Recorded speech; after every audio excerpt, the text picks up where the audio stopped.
আসসালামু আলাইকুম আরহামতুল্লাহি ওবারাকাতু। সম্মানিত দর্শক শ্রোতা, সম্মানিত ভিউয়ার্স, কবিরাজি ও তদবির শিক্ষা কোর্স চ্যানেলের পক্ষ থেকে সকলকে স্বাগতম। নতুন নতুন সকল ধরনের তদবির শিখতে চ্যানেলটি সাবস্ক্রাইব করে রাখুন। তো আজকের ভিডিওতে আপনাদের যে আমল বা তদবির শিখাবো সেটা হচ্ছে তুলা রাশি চেক করার বা পরীক্ষা করার আমল। কোন ব্যক্তি তুলা রাশি, কোন ব্যক্তি দ্বারা আয়না দেখা যাবে, কোন ব্যক্তি নিয়ামত প্রাপ্ত ব্যক্তি, আপনি কিভাবে পরীক্ষা করবেন আমি নিয়ম ও পন্থা বলে দিচ্ছি। ভিডিওটা অবশ্যই শুরু থেকে শেষ পর্যন্ত দেখতে থাকুন। সম্মানিত হাজিরিন, সম্মানিত ভাই ও বোনেরা, সম্মানিত আলেম ওলামা হযরতগণ, তা আপনি যদি কোনো ব্যক্তির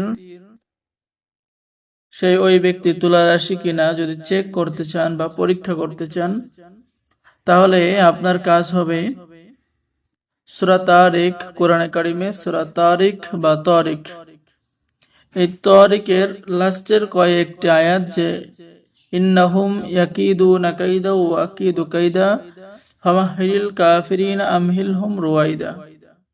ঠিক আছে, লাস্টের 3 আয়াত আপনাকে পড়ে ওই হাতের উপরে ফু দিতে হবে। ঠিক আছে, ওই হাত মাটিতে রাখতে হবে। এভাবে কয়েকবার আপনি যদি পড়েন, 3 বার, 5 বার, 7 বার, 21 বার পর্যন্ত পড়ে আপনি ফু দিতেই থাকবেন।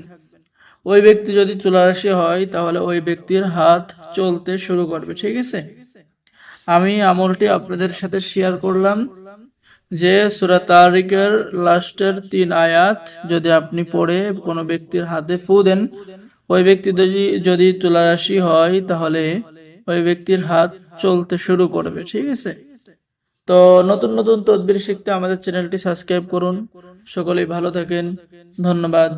আসসালামু আলাইকুম।